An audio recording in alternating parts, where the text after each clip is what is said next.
At my wedding, a situation unfolded that I could hardly believe. My in-laws, having indulged a bit too much, became the center of whispered gossip among the guests. In a surprising outburst, they confronted me, loudly proclaiming that now that I was married, if I truly wanted to belong to their family, I needed to prove my financial worth. They demanded an additional $5,000 a month, echoing sentiments my father-in-law had previously expressed. The room fell silent. I was left stunned by their audacity, feeling the color drain from my face. Thankfully, my father intervened, taking the microphone. With a firm but calm voice, he addressed them, emphasizing the embarrassment they were causing. His decisive words brought some relief to an otherwise tense moment. My name is Betty Rachel, and I'm a 33-year-old woman engaged to Stephen, a 35-year-old man I met through a friend concerned about my prolonged single status. After losing my mother at a young age, my father took on the role of both parents, working tirelessly to provide for me. This loss deeply affected me, making me guard my emotions closely, and as a result, I rarely dated seriously. Despite my initial reservations about Stephen, his persistent care and respect gradually won me over. He was always a gentleman, and over time, his unwavering support allowed me to open my heart. Dating him brought happiness back into my life, making him incredibly special to me. As my relationship with Stephen deepened, I found myself imagining a future with him, and when he proposed, it felt like the natural next step for us. Stephen had always been incredibly understanding and kind. He would constantly reassure me, saying, "Don't worry, if you ever feel unsure about something, I'll be here for you until you feel better. I love you, Betty. You can always count on me." His words warmed my heart, and I knew I wanted to offer him the same depth of care and commitment. When I shared the news of our engagement with my father, his reaction was one of overwhelming joy. He even shed tears, exclaiming, "Wow, Betty, you're finally getting married. I'm so happy for you." I playfully called him dramatic, but it led to a touching conversation where he revealed his quiet fears that I might never settle down. That moment showed me just how deeply he cared. Thanking my dad felt especially meaningful, knowing how he had raised me on his own. I anticipated that the wedding would be an emotional day for both of us, probably with more tears from him, given how emotional he was now. With our engagement set, Stephen and I began the hectic journey of wedding planning. Balancing our demanding jobs with wedding preparations meant our weekends were packed, leaving little time to rest. But we managed to keep our spirits high, excited for the special day ahead. One of the most anticipated moments was finally meeting Stephen's parents. Although Stephen had already met my father shortly after the proposal, scheduling conflicts had delayed my introduction to his parents. Finally, a visit was arranged, and as we approached their house, I was filled with both excitement and nervousness, eager to see how this meeting would go. I felt a surge of nervousness, but Stephen was quick to comfort me. "Don't worry, my parents are very kind," he assured, helping ease my anxiety as we stepped into what would be a significant new chapter in our lives. When I rang the doorbell at Stephen's family home, his mother greeted us. "Mom, I'm home," Stephen announced cheerfully. She responded with a warm smile, "Welcome home, Stephen. It's so good of you to come." As she engaged in light conversation with her son, I introduced myself politely. "Nice to meet you. My name is Betty, and I'm Stephen's fiancée." Her demeanor shifted subtly as she turned to me, her voice dropping from the cheerful tone she used with Stephen, her smile fading. "So, you're Betty," she said, giving me a long, scrutinizing look that felt more like judgment than a greeting. She led us into the living room, and her cool attitude persisted. "Betty, I'm curious, what do you bring to the table? Stephen is our treasure, our only child. If you're going to marry him, you need to be a suitable wife. Are you worthy of him?" she asked sharply, her tone more like an interrogation than a question. I was taken aback by her sudden harshness and struggled to find words. "You're joining our family, you know. Are you ready for that?" she continued, her words carrying an almost ceremonial weight, as if marrying into her family required some monumental commitment. I wasn't marrying into royalty, so why such heavy expectations? As I pondered how to respond, her patience wore thin. "When I ask you a question, you answer right away. You're so rude," she snapped, her voice rising. Despite feeling overwhelmed, I managed to respond. "I hope that Stephen and I will support each other throughout our marriage." This answer didn't satisfy her, she retorted. "What a naive thing to say. You're not just going to support each other. It's your job as his wife to support him. You don't even understand the basics, she criticized harshly. At this point, Stephen's father, who had been quietly observing, stepped in. Honey, calm down, he interjected gently, turning to me with an apologetic smile. Sorry about that, Betty. You must have been startled by my wife's words. His calm demeanor attempted to diffuse the tension. As I tried to remain composed, I reminded myself that Stephen's mother was fiercely protective of her only son. Perhaps her sharpness came from nerves. Just then, Stephen's brother entered the room, his quiet, gentle presence momentarily soothing the atmosphere. But that peace quickly evaporated when he, with a disarming smile, voiced his support for their mother's harsh words. What my mother says is justified, he said. What concerns me most is that you come from a single-parent family.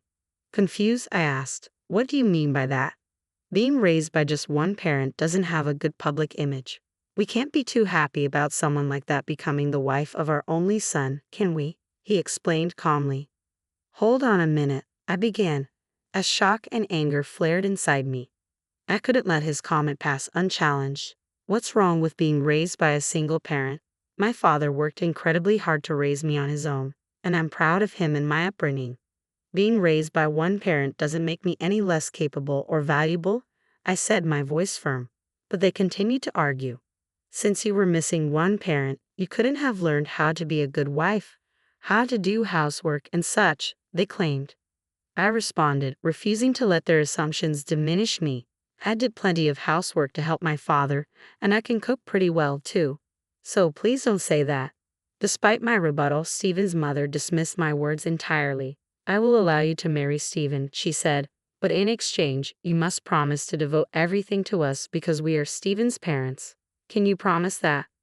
I was taken aback. What? I stammered, unsure how to respond to such a demand. Since you came here to ask for our permission to marry our son, you do understand your duties, don't you?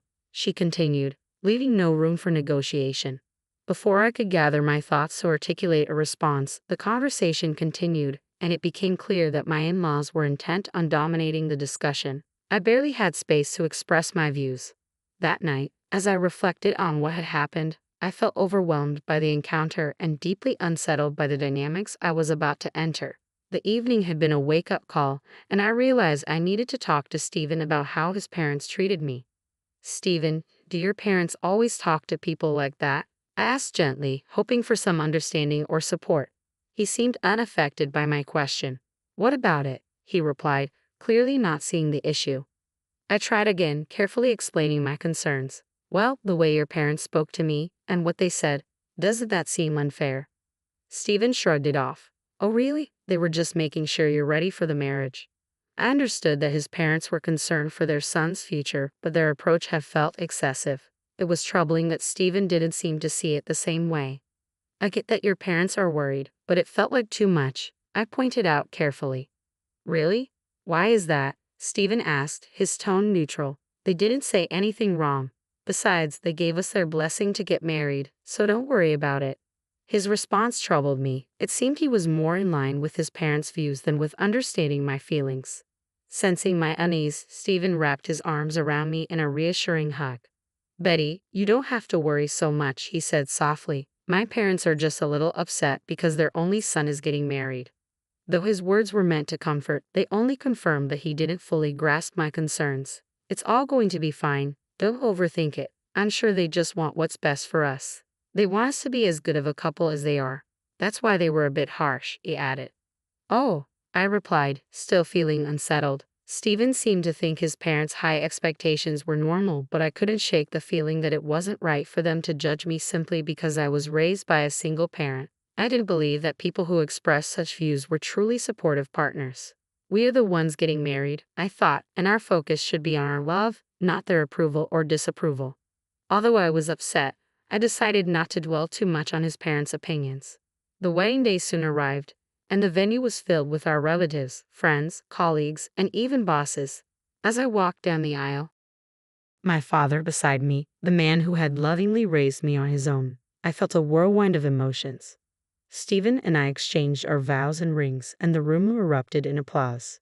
Despite the challenges, this was our moment, and I was determined to savor it. As Stephen and I walked back down the aisle together, the reality of our marriage sank in.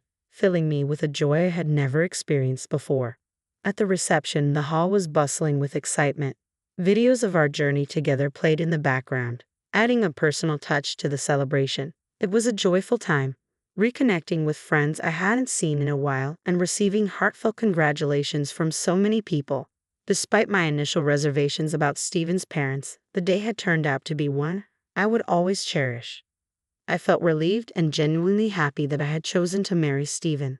We planned to officially register our marriage after the ceremony, a step that would make our union legally complete. As the day unfolded, I savored every moment, basking in the joy and celebration. But when it came time for the formalities, greeting our guests and acknowledging everyone's support, a sense of unease began creeping in. Stephen's parents, standing beside us, were visibly unsteady, their faces flushed a deep red. It was clear they had indulged too much in the festivities, and some of our relatives quietly asked if they were all right. Though embarrassed, we pressed on, trying to maintain decorum. When it was time for us to address the guests, the situation took an unexpected turn. Without warning, Stephen's mother grabbed my hand, pulling me away from him with surprising force. Her voice boomed as if she were in a wrestling ring, not a wedding hall. "Listen to me, Betty. After this wedding, you're going to devote yourself to us completely. Prepare yourself. We're going to test you hard." The guests murmured, some laughing awkwardly as if it were a joke, but the tension was undeniable. Before I could react, Stephen's father seized the microphone and pointed at me. "Betty, don't you feel embarrassed wearing a dress like that? It doesn't suit you at all," he sneered. His mother nodded in agreement, piling on the criticism. The murmurs among the guests grew louder, turning from amusement to concern. I turned to Stephen, my eyes pleading for him to step in and stop his parents' humiliating outbursts. This was supposed to be our wedding day, a celebration of love, not a spectacle of disrespect. But Stephen stood frozen, making no move to defend me or our union. The situation escalated when his parents, still intoxicated, began making outrageous demands. "After you register the marriage, you should give us a few $1,000s a month, plus your entire bonus," they insisted, their greed blatant and shocking. I felt my face drain of color as I stood there, utterly stunned. My father, who had been watching the scene unfold, couldn't stay silent any longer. He stepped forward, taking the microphone from Stephen's father with a steady hand. "Enough of this," my father said calmly but firmly. "Don't you realize you're making fools of yourselves?" Stephen's parents, instead of backing down, lashed out, mocking my father for being a single parent. "Single parents are never any good," they jeered, their words cutting deeply. But my father didn't falter. His expression remained composed as he replied, "You people are worse than I imagined. You even refuse to meet me because I'm a single father." Then, with a twist that took everyone by surprise, my father revealed something that changed the tone of the room entirely. "I never imagined that someone like you would work for President Roy," my father said, his voice calm yet pointed. "President Roy is a respectable man, and I always assumed his employees would be just as decent." The mention of President Roy, a business partner of my father's and an old friend, visibly shook my father-in-law. His confident demeanor began to crack. My father continued, "And speaking of single parents, President Roy was raised by his mother alone." He let the weight of his words settle before delivering the final blow. "So, you just insulted the president of the company you work for." The realization hit hard. Stephen's parents' faces fell as they grasped the gravity of their mistake. The room shifted, the power dynamic completely reversed. My father-in-law, once bold and arrogant, now appeared small and desperate. "I apologize, sir," he stammered, his bravado gone. "Please don't tell the president about this." He fell to his knees, pleading, an image that was starkly different from the domineering figure he had been moments ago. For me, this moment was pivotal. It revealed both the true nature of Stephen's family and the strength and connections of my own. But perhaps most telling was Stephen's silence. He stood there, unmoving, unwilling, or unable to protect me from his parents' outbursts. The painful realization struck me: Stephen might never stand up for me. As the tension in the hall reached its peak, guests, caught between shock and amusement, began recording the scene. My father, resolute and unshaken, turned to me. "No matter how much they apologize," he said firmly, "they can't take back their words." He looked me in the eye and asked, "Do you want to leave with me?" Without hesitation, I nodded. I took the microphone from Stephen's limp hand and with a steady voice, address everyone in the room. Thank you for the great entertainment, but there will be no marriage. I paused, making sure everyone, especially Stephen and his parents, understood. I'll return all the gifts and contributions you've made for this occasion. With that, I left the reception hall, my father by my side. As we exited, I caught a final glimpse of Stephen and his parents, shocked, dismayed, and surrounded by concerned relatives. Behind us, the room descended into chaos. Over the following days, I stayed true to my word. I returned the money and gifts, and to my surprise, many of the guests expressed their admiration for my decision. They commended both my father and me for our integrity and courage in such a difficult situation. The fallout from the wedding was swift and severe for Stephen.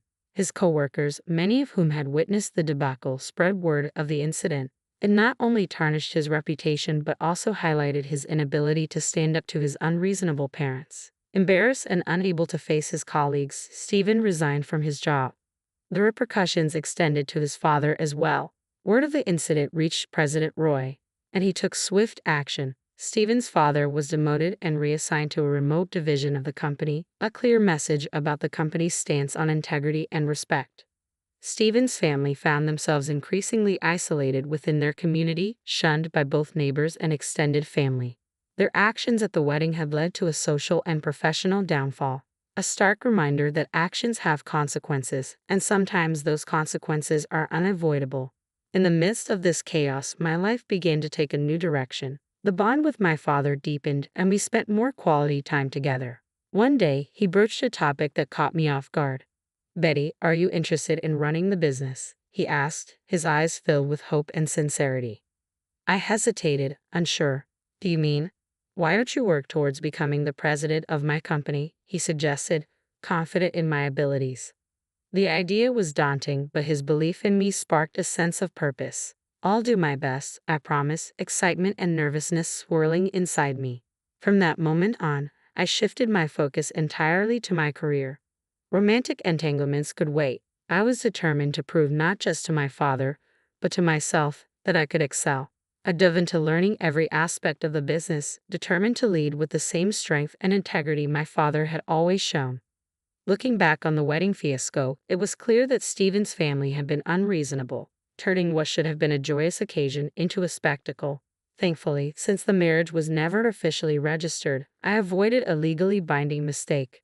Now free from the burdens of marital drama and in-law complications, I could fully commit to my career. It was liberating to realize that out of chaos had come clarity, a new direction for my future. I'm eager to see where this path leads, and I wish myself all the best as I embrace this new chapter. If you've stayed with me until the end, thank you for being part of this journey. I hope you found something valuable in this story. Stay tuned for more updates, and if you enjoyed this, please consider subscribing for the next chapter of my life.